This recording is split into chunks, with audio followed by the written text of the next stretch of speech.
আপনারা কি মজলুমের পক্ষে নাকি জালিমের পক্ষে? মজলুমের পক্ষে।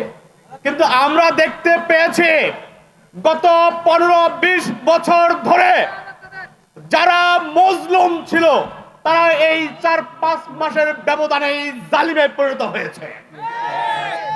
আপনারা মজলুমের পক্ষে, আমরা আজীবন মজলুমের পক্ষে এবং মজলুমের জন্য লড়াই করে যেতে চাই।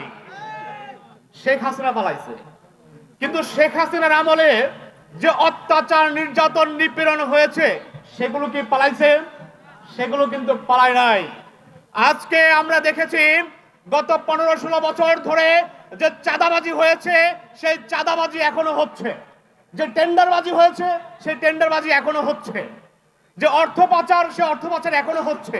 তাহলে পরিবর্তনটা হলো কোথায়? শুধু কি শেখ হাসিনার পরিবর্তন? নো। আমরা বলতে চাই বাংলাদেশের কোথাও কোনো চাঁদাবাজি বরদাস্ত করা হবে না, বাংলাদেশের কোথাও কোনো টেন্ডারবাজি বরদাস্ত করা হবে না। কেউ যদি কাঁচা বাজার, মাছ বাজার, সিএনজি স্ট্যান্ড, বাস স্ট্যান্ড দখল করতে আসে, এই মজলুমরা ঐক্যবদ্ধভাবে আপনারা প্রতিহত করার চেষ্টা করবেন। আমরা আরেকটি বিষয় বলে দিতে চাই, আমাদের নেতা বিপিনুল হক নূর, তাকে যখন এই 5 আগস্টের আগে রাতের অন্ধকারে গ্রেপ্তার করে তুলে নিয়ে গিয়েছিল, তখন আপনারা জানেন 5 দিন 10 দিন রিমান্ডে ছিল।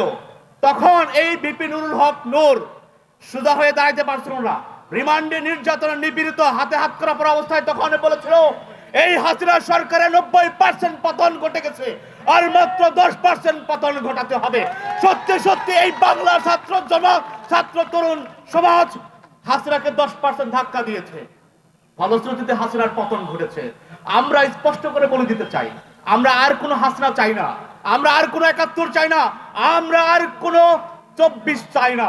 এবার আমরা প্রতিহত করব যারা চাঁদাবাজি করবে, টেন্ডারবাজি করবে, ভোট কেন্দ্র দখল করবে, অর্থ পাচার করবে, ঘুষ খাবে, অনিয়ম করবে, তাদেরকে আমরা রুখে দেব।